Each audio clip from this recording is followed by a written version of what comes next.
जय हिंद सर। जय हिंद मोहित जी, कैसे हैं आप? बढ़िया सर। सर आपको बहुत बहुत स्वागत है न्यूज़ 18 में एक बार फिर। सर जब हम पिछली बार मिले थे तो हम यही बात कर रहे थे कि ईरान पर हमला कब करेगा। मतलब एक डेली सोप की तरह हो गया था कि आज होगा आज होगा आज होगा। जो वो एक पॉइंट आता है ना जिसमें बहुत ही बड़ा एक एक्सक्लूसिव होता है एक न्यूज़ चैनल के इसके अंदर, डेली सोप के अंदर। तो हम वेट कर रहे थे, अब वो हो चुका है। ईरान और इसराइल ने हमला कर दिया है।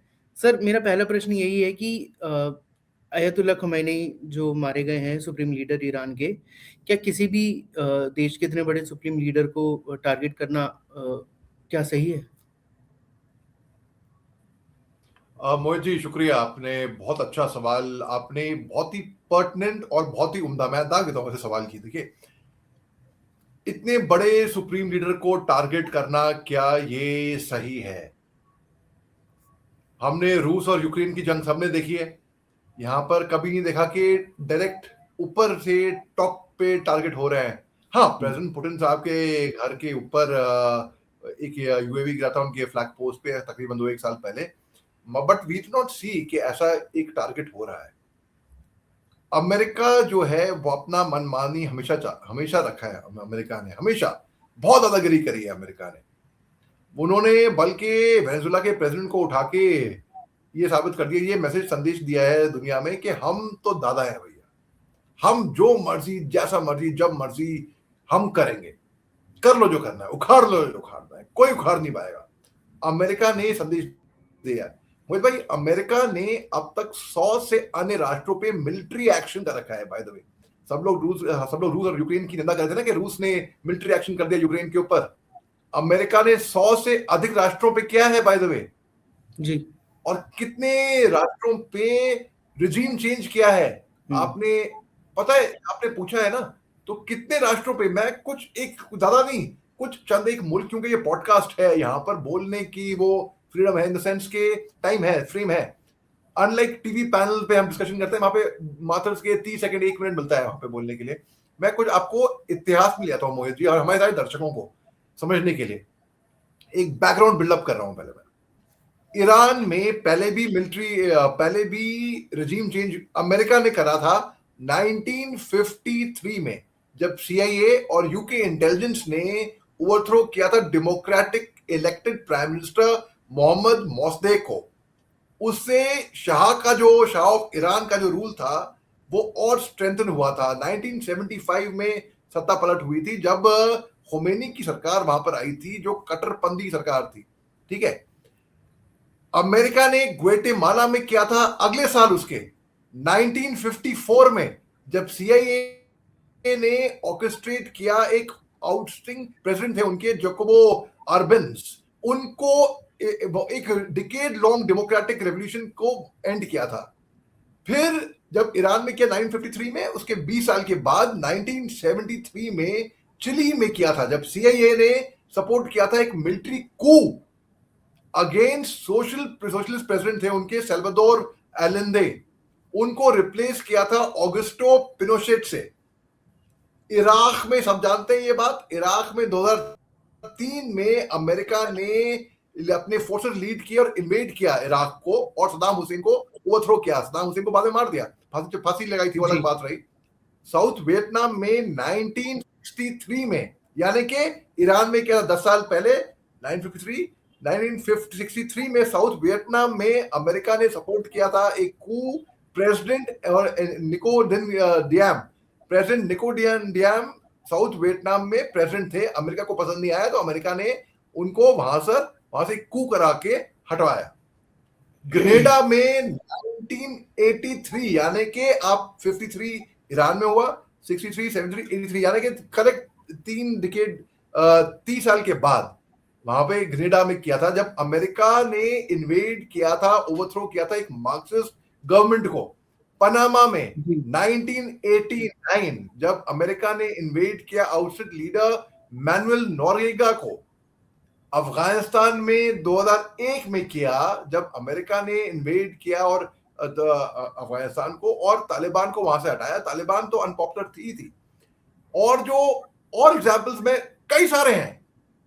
आज तक किसी ने नहीं बोला कि अमेरिका को कि क्या आपको मैं दिख रहा हूं? हेलो, हाँ हाँ, आवाज बिल्कुल आ रही बिल्कुल मेरी? सर। जी जी जी। तो आज तक किसी ने नहीं बोला अमेरिका को कि आप जो कर रहे हो ये दादागिरी है, गुंडागर्दी है, या आतंकवाद है, या क्या है। किसी ने अमेरिका के ऊपर नहीं बोला। लैटिन अमेरिका की बात करते हैं, जो कि और एग्जांपल्स मैं दे रहा हूं आपको हमारे दर्शकों को समझने के लिए। बैकग्राउंड बिल्डअप कर रहा हूं पहले तो मैं, जैसे कि फिल्म से पहले एक ट्रेलर आता है ना, वैसे जी जी। न्यूमरस इंटरवेंशन करे। और यहां पर बनाना वॉर्स, बनाना वॉर्स कौन क्या है? वो 1898 से लेके 1935 तक चले थे, और बाद में ब्राजील में 1964, बोलिविया में 1971, और अर्जेंटीना में 1976 में। कैरेबियन, जो क्यूबा में 1933 1961 बे ऑफ पिग्स हुआ था, और डोमिनिकन रिपब्लिक 1965। और भी है, जैसे कॉन्गो में हुआ था 1960 में, इंडोनेशिया में 1965। इंडोनेशिया की तो बल्कि प्रधानमंत्री ने बोला है कि वो जकार्ता से ईरान जा सकते हैं मदरसा करने के लिए अगर जरूरत पड़े तो। हॉन्डुरस में हुआ 2009 में, लीबिया में 2011 में। अन्य हैं ऐसे मोहन जी, मैं अन्य अनगिनत है, ठीक है। तो अमेरिका ने यानी कि टॉप लीडरशिप को वहां पर टारगेट किया। मैं इसको सच में उचित बिल्कुल नहीं मानता हूं कि आप सीधा टॉप लीडरशिप को टारगेट कर रहे हैं, बल्कि जंग का तो मैं हल कभी मानता ही नहीं हूं। क्यों? क्योंकि मैं खुद सेना में रह चुका हूं। और मोदी जी, सबसे मुश्किल काम मैंने सेना में रहते हुए क्या किया था? मैंने ये नहीं किया कि सरहद पे मैं JNK में, मणिपुर में, नागालैंड में भी सर्विस कर रखी है मैंने। ये नहीं कि गोलियां मेरे कानों से के बीच से उड़ी थी। ये नहीं कि गोलियां देखी हैं, बम विस्फोट होते हुए देखे हैं, अपनी बाहों में अपने साथियों को दम तोड़ते हुए देखा है मैंने मतलब बहुत मुश्किल वक्त से हम जूझे हैं, हम कॉन्फ्लिक्ट जोन से। मगर सबसे मुश्किल काम मोदी ये था जब मैं किसी के घर पे फोन करता था और बोलता था कि आपका बेटा, आपका भाई, आपका पिता अब इस दुनिया में नहीं रहा। नहीं रहा। मैं आज भी उसको याद करता हूं ना, मेरे को अभी भी भयानक सपने आते हैं उन चीजों के मोदी, और आज भी मेरे रोंगटे इस बात से खड़े हो जाते हैं। तो एक फौजी, एक सैनिक से पूछिए आप, जंग कितनी खौफनाक और कितनी खराब होती है। बहुत खराब होती है। इकोनॉमी 20-30 साल पीछे जाती है और फायदा किसी का नहीं होता। हमारे देश के प्रधानमंत्री साहब ने, नरेंद्र मोदी साहब ने भी कहा था जब रूस और यूक्रेन का जंग शुरू हुआ था कि जंग में किसी का फायदा नहीं होता, कोई जीता नहीं है, सब हारते ही हैं। तो अमेरिका और इजराइल के बीच में मध्यस्थता हो सकती थी, वैसे ऐसी बात नहीं है कि नहीं होती, बल्कि डायलॉग शुरू हो भी गया था। फरवरी पहली सप्ताह में दोनों मिले, बातचीत हुई, और दोनों ने बोला अच्छी शुरुआत है, इसको हम और आगे ले सकते हैं। लेकिन देखिए, जहां पर अमेरिका, डोनाल्ड ट्रंप साहब बात करते हैं ना शांति की, नोबेल पीस प्राइज की उनको चाहिए बहुत, आप कर क्या रहे हैं? आप एक तरफ बात कर रहे हैं कि हम शांति होगी, होनी चाहिए, आपने सीधा इजराइल के साथ मिलजुल के एक वार कर दिया। वहां पर आपने फाइटर जेट्स, विमान डिप्लॉय करे गल्फ के अंदर, आपने एयरक्राफ्ट कैरियर, सपोर्टिंग शिप्स, आपने भारी भरकम डिप्लॉयमेंट किया। और आपसे जब पिछली मर्तबा बात हुई तकरीबन 1 महीने पहले, मोदी मैंने कहा था कि अमेरिका ने डिप्लॉयमेंट कर रखी है बिल्कुल, लेकिन हिस्ट्री में भी पहले बहुत डिप्लॉयमेंट कर रखी है अमेरिका ने हमला नहीं किया है उन सब राष्ट्रों पे। तो इस बार तो हदें पार हो गई हैं वाकई में, क्योंकि देखिए अमेरिका की आज तक किसी ने, मैंने आपको पूरा इतिहास इसलिए गिनाया ये बताने के लिए कि आज तक किसी की मजाल नहीं हुई, किसी की हिम्मत नहीं हुई कि अमेरिका के आगे खड़े होके, ताकि लोगों को इतिहास पता होना चाहिए कि अमेरिका के आगे खड़े होके भाई आप कर रहे हो जो गलत कर रहे हो, आपकी मनमानी दादागिरी नहीं चलेगी। डोनाल्ड ट्रंप साहब बल्कि उल्टा इन्होंने कहा था जब वो सत्ता में आ जाते हैं तो सारे जंग रुकवा देंगे। भाई इन्होंने तो हालत खराब कर दी बिल्कुल। क्या जंग रुकवाया इन्होंने? कोई भी और नहीं। मैं कह रहा हूँ जी, कुछ कह रहे थे मोहित भाई? सर, कोई भी जंग नहीं रुकवाई। मैं ये कह रहा था ना यूक्रेन में कुछ कर पाए। भारत पाकिस्तान का जो उन्होंने वो प्रोपेगेंडा चलाया वो झूठ था एक बिल्कुल। कोई जंग तो उन्होंने रुकवाई, और बल्कि नोबेल प्राइज तो उन्होंने खुद अपने गले में डाल लिया दूसरे से लेके। मजाक बना दिया इन्होंने अपना। बल्कि देखिए, जो इन्होंने, डोनाल्ड ट्रंप साहब ने ट्वीट कर दिया था हिंदुस्तान और पाकिस्तान के बीच में जब बात चली थी, जब सिंदूर के टाइम पे, ये ट्वीट, ये बयान आना चाहिए था, या तो पाकिस्तान की तरफ से भी आता, चलो मैं भी फिर भी मान सकता हूँ, हिंदुस्तान की तरफ से आना चाहिए था मीन। और डोनाल्ड ट्रंप साहब जंप द गन, फटाफट ट्वीट करते हैं कि भाई सीज फायर करवा दिया मैंने, रात भर जाकर ये क्या वो क्या। मैं इतने पे कितना 7-8 कितने कितने देशों ने बोले मैं जंग रुकवाई, आज तक किसी ने मेरे को नोबेल पीस प्राइज के लिए कंसिडर नहीं करा इस तरीके से। तो मतलब कल जो पुष्टि हुई अयतुल्लाह खोमेनी की खात्मे की, तो उससे पहले ही कुछ चंद घंटों पहले ही डोनाल्ड ट्रंप साहब ने ट्वीट कर दिया था कि अयतुल्लाह खोमेनी अब इस दुनिया में नहीं है। तो मैं टीवी चैनल पे था एक है और मैं लाइव बोल रहा था, तो मैंने कहा हाँ अगर डोनाल्ड ट्रंप साहब ने ये ट्वीट किया है तो मतलब गलत भी हो सकता है, क्रेडिबल नहीं है, मतलब इसको हल्के में ले सकते हैं, तो मतलब जिंदा है। मैंने ऐसा कहा था और मैं ऐसा कहा ये भी कहा था कि अक्सर ऐसा होता है कि युद्ध में खबरें फैलती हैं, इंफॉर्मेशन वॉरफेयर, जो एक परमाणु हथियार से ज्यादा घातक मैं मानता हूँ, ये ड्रोन हथियार से ज्यादा घातक मैं मानता हूँ इंफॉर्मेशन वॉरफेयर को। और जो हेड ऑफ स्टेट होता है उसको शिफ्ट कर दिया जाता है, वो अपनी जगह पे नहीं रहता, वो कहीं और पे खुफिया जगह पे रहता है। लेकिन जब ये ईरान की मीडिया से भी आया, फिर उसके बाद मुश्तबा खुमैनी को ये अनाउंस किया गया कि ये सुप्रीमो होंगे, तो फिर मुझे लगा हाँ भाई हुआ है, ये ऐसा बात हुआ है। सही है। अब अच्छा सर, ईरान ने क्या हार मानी?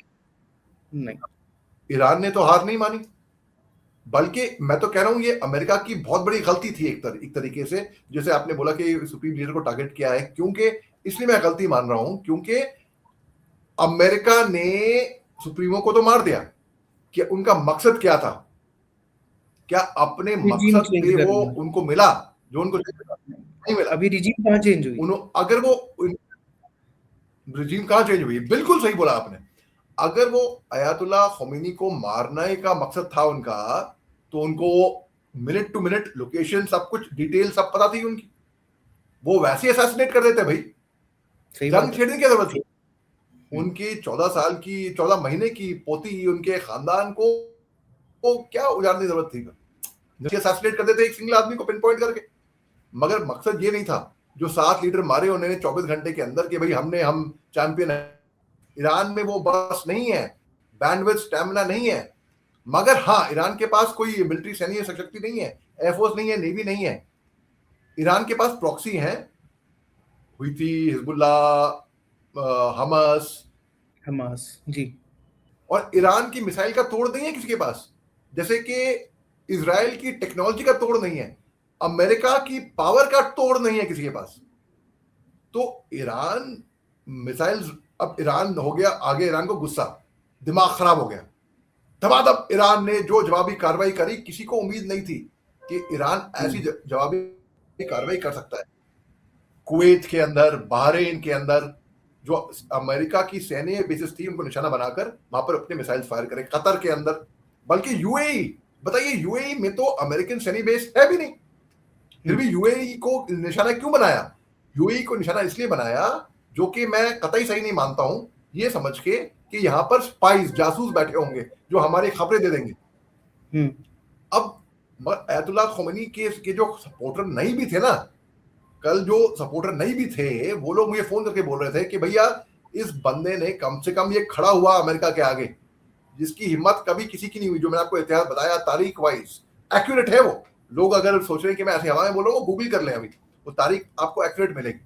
अच्छा, ईरान को आ गया गुस्सा, तो जोश के साथ होश, कभी जोश में होश नहीं खो बैठना है। अमेरिका ने ये किया, ईरान ने भी ये किया। ईरान एक, मैंने सुसाइड बॉम्बर जेएनके में उनके साथ मैं डील कर चुका हूं फर्स्ट हैंड। सुसाइड बॉम्बर की मंशा क्या होती है? सुसाइड बॉम्बर की मंशा ये होती है कि हम तो बर्बाद होने वाले हैं भैया, हमें मालूम है खत्म हो जाएंगे, हम फना हो जाएंगे, लेकिन मरने से पहले हम ये भी करेंगे, वो भी करेंगे, ये भी करेंगे। तो ईरान ने हर बेतरतीब अपने मिसाइल फायर करना शुरू कर दिया। उनको सपोर्ट कहीं से नहीं मिला। क्यों? कभी रेस, हॉर्स रेस होती है, हॉर्स रेस में कभी आपने हारते हुए घोड़े पे पैसे लगाते हुए देखे लोगों को? दाव लगाते नहीं देखा होगा। कितना भी प्यारा खूबसूरत घोड़ा हो, जीतते हुए घोड़े पे, भला ही वो इतना खूबसूरत ना हो, मगर जीतते हुए घोड़े पे सब लगाते हैं पैसे। येमेन का आज सपोर्ट आया है, मगर येमेन की ताकत कितनी है? वो खुद बेचारा गरीब मुल्क है, खुद अपनी परेशानी से जूझ रहा है, वहां पे हुईथी रेबेल्स हैं, येमेन का सपोर्ट आया है बस केवल। चीन अपना खामोश बैठा है। देखिए, वेनेजुला के जब राष्ट्रपति को जब किडनैप किया था ना, मैं किडनैप बोलूंगा, तो ईरान चुप था, चीन चुप थी, नॉर्थ कोरिया चुप थी, रूस चुप था, अन्य राष्ट्र चुप थे।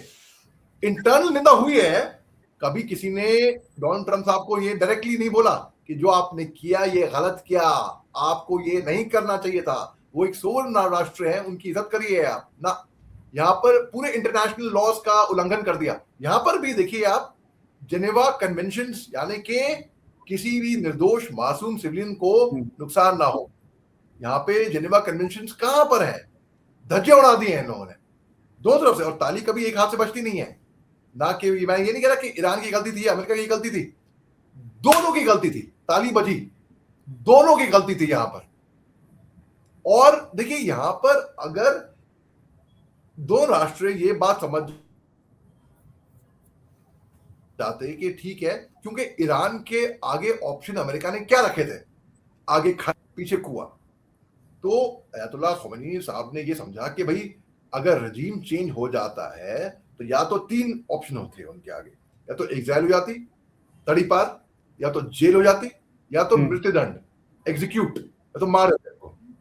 अगर मरना है भैया रजीम चेंज करके, मरना तो वैसे ही है, तो या तो ऐसे मरो या तो लड़के मरो है। तो इसलिए उन्होंने चूज किया लड़के मरूंगा मैं। अब उनसे उससे क्या हुआ, ईरान के मंसूबे और मजबूत हो गए। रजीम चेंज तो नहीं हुआ। अब जैसे कि आपने देखा कि वेनेजुएला के अंदर रजीम चेंज, लोगों ने सोचा कि मर्दों को किडनैप करके मरिया मचूदो को लगा देंगे प्रेसिडेंट, नोबेल पीस लॉरिएट है और डोनाल्ड ट्रंप साहब की भी फैन है, और कठपुतली गवर्नमेंट चलाएंगे वहां पर। लेकिन रजीम चेंज नहीं कराया वेनेजुएला में, प्रेसिडेंट को बेशक वहां से हटा दिया। तो वैसे ही मैं अनुमान लगा रहा था कि के अंदर रजीम चेंज शायद ना हो। प्रोटेस्ट बढ़ के ईरान के अंदर, जो कि सीए ने भी अमेरिका की तरफ से, जो मोसाद ने इजराइल की तरफ से, वहां पे क्यों? क्योंकि अमेरिका ने इतनी ज्यादा पाबंदियां लगा रखी हैं ईरान के ऊपर, सैंक्शन लगा रखे हैं, रोक टोक लगा रखी है कि इनकी गरीबी, इकोनॉमी डाउन हो रही थी, बेरोजगारी आ गई थी, महंगाई बहुत थी, करेंसी गिर रही थी इनकी। तो लोग परेशान कौन नहीं होगा। तो उसी प्रोटेस्ट में महिलाओं ने बोला कि भाई ठीक है, एंटी, हमें नहीं कट्टरपंथी पसंद है, हमें दबाव में रहना कौन पसंद करेगा भाई। महिलाओं ने भी बोला चलो एंटी हिजाब प्रोटेस्ट, ये प्रोटेस्ट। तो उनकी सरकार के खिलाफ भी प्रोटेस्ट हुए थे। लेकिन ईरान की सरकार ये चाह रही थी कि डेमोक्रेटिकली अयतुल्लाह ख़ोमेनी को हटा दे, ऐसे नहीं कि मार के असैसिनेट करके, या ऐसे नहीं, डेमोक्रेटिकली एक सही तरीके से हटवाएं जो लोग उनके क्रिटिक्स थे। और अब हालात ऐसे आ गए हैं कि लोग कहते हैं कि विश्व युद्ध की स्थिति बनेगी कि नहीं बनेगी, या क्या ये तीसरा विश्व युद्ध है क्या है। देखिए मैं एक बात समझाता हूं मोहित भाई, मैं केवल 1914 से लेकर 1918 की बात करता हूं। अभी अमेरिका ने बोला, एक असैसिनेशन से शुरू हुआ था विश्व, पहला विश्व, और अमेरिका डिटरमिन्ड थी कि वो इसमें नहीं कूदेगी विश्व युद्ध में। अमेरिका को मजबूरन कूदना पड़ा जब 3 समुद्री जहाज अमेरिका के, जो कि ब्रिटेन को की हिफाजत में लगाए थे, वो डूबे। तो अमेरिका को मजबूरन इसके अंदर कूदना पड़ा। और जो दूसरा विश्व युद्ध था वो पहली विश्व युद्ध से अलग था। तीसरा विश्व युद्ध पहले विश्व युद्ध और दूसरे विश्व युद्ध से अलग होएगा, इसका मैं अनुमान बहुत पहले लगा चुका था। अब आप देखिए, अब क्या पता, क्योंकि चीन चुप बैठा है, नहीं तो हम इसको कह सकते हैं ये बिल्कुल विश्व युद्ध की तरह ही है एक तरीके से, क्योंकि ईरान की एंट्री हो चुकी है, हिजबुल्लाह की एंट्री हो चुकी है, यूरोप की तरफ से जॉइंट स्टेटमेंट आया है आज।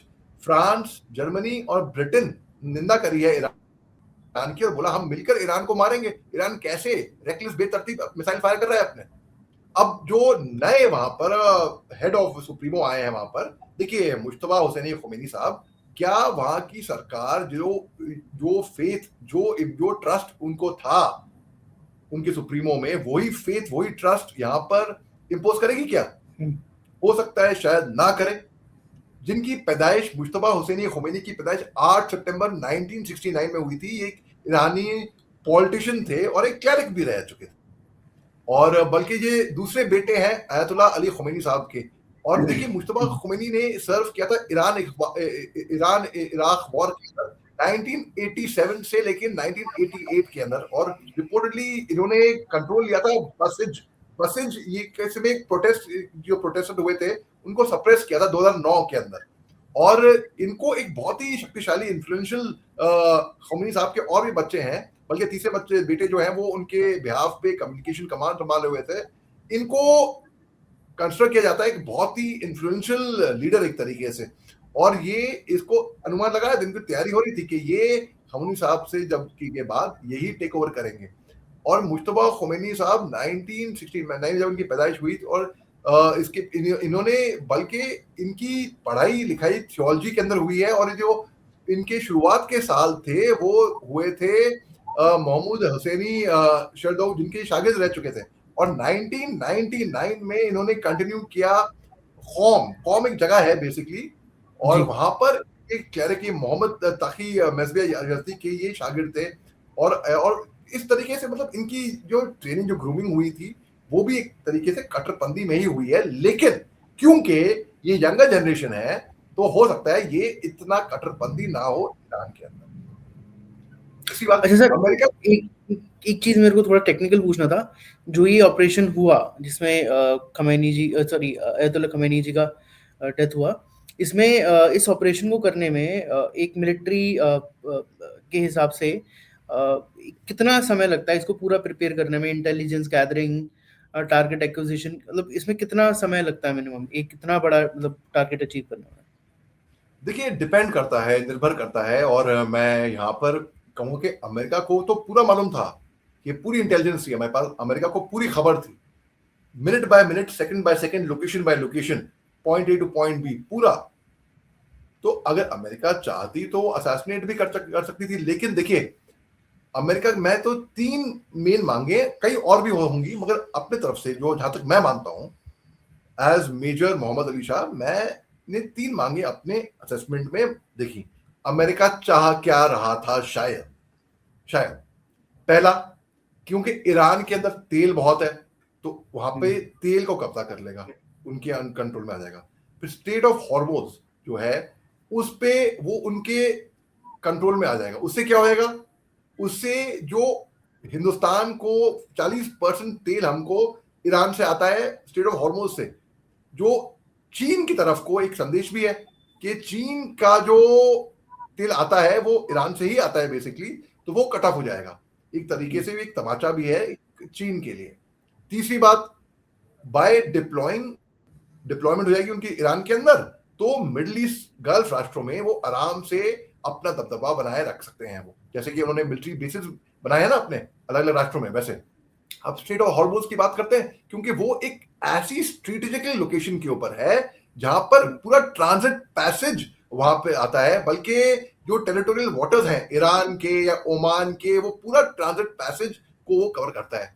United Nations convention of law जो और का जो सी है वो पूरा इसके अंडर में आता है।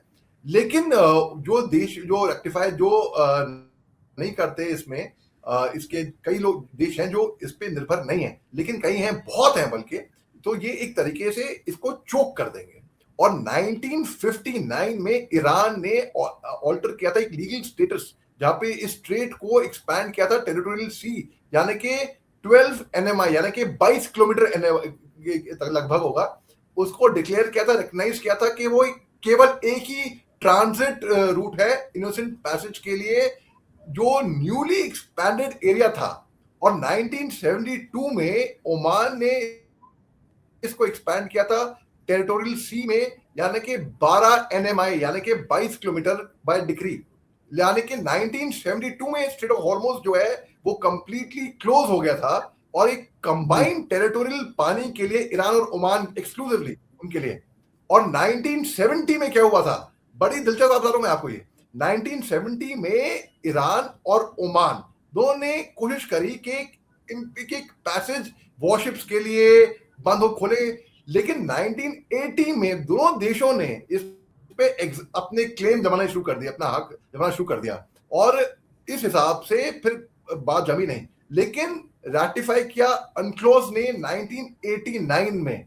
मैं आपके साथ में अपनी, क्योंकि इसमें हमें एज ए एनालिस्ट जो चश्मे हैं वो पढ़ना बहुत पड़ता है भैया, तो हमको पूरी हिस्ट्री पता होनी चाहिए इसके लिए, और नॉलेज इन डेप्थ होनी चाहिए एक डिफेंस एनालिस्ट के लिए।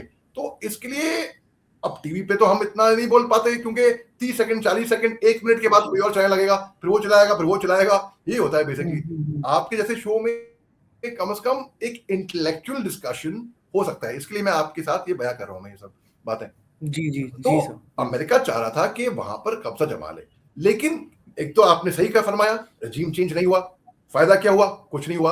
अमेरिका अगर ईरान का नाम निशान नक्शे से भी मिटा दे, फर्ज करो तो आप, तब भी क्या अमेरिका जीत जाएगा? नहीं, तब भी नहीं जीत पाएगा। तो ये नहीं कि जंग में जीत होती नहीं किसी की, वो तो वजह है ही है, लेकिन उसके बावजूद भी इसका ऑब्जेक्टिव क्या था? ऑब्जेक्टिव वो कभी भी ऐसे अचीव नहीं कर पाएगा। तो मैं ये कह रहा था आपको मोहित भाई। सर एक चीज और थी माफ इसमें, कीजिएगा, अगर 12:30 बजे कहीं पे जाना था, एक और शो में सर आपके बस साथ बहुत 2 खुशी मिनट हुई। सर, 2 मिनट और समय लूंगा आपका। सर एक इम्पोर्टेंट चीज बताइए कि अगर रिजीम चेंज करनी है तो 2 ही तरीके होते हैं, या तो किसी देश में आप सिविल वॉर करवा दीजिए, या फिर आपको बूट्स ऑन ग्राउंड उतारने पड़ेंगे। अमेरिका इस हालत में नहीं है कि, क्योंकि वहाँ मध्य चुनाव आने वाले हैं, तो अमेरिका और डोनाल्ड ट्रंप इस हालत में मैंने नहीं है कहा कि वहाँ पर अपने मतलब सैनिकों मोहित को भाई मरवाएं और बूट्स और ग्राउंड लेके जाएं। तो सर की लेकिन कनेक्शन, फिर बिना अब बूट्स माफ ऑन कीजिएगा मेरे ग्राउंड को कहीं पे जाना था 12:30। अच्छा ठीक sir, thank you so much sir, thank you major sir, आपका बहुत बहुत धन्यवाद समय देने के लिए। लेकिन मैं दोबारा आपके साथ इस पे इसी मुद्दे पे दोबारा जुड़ूंगा सर।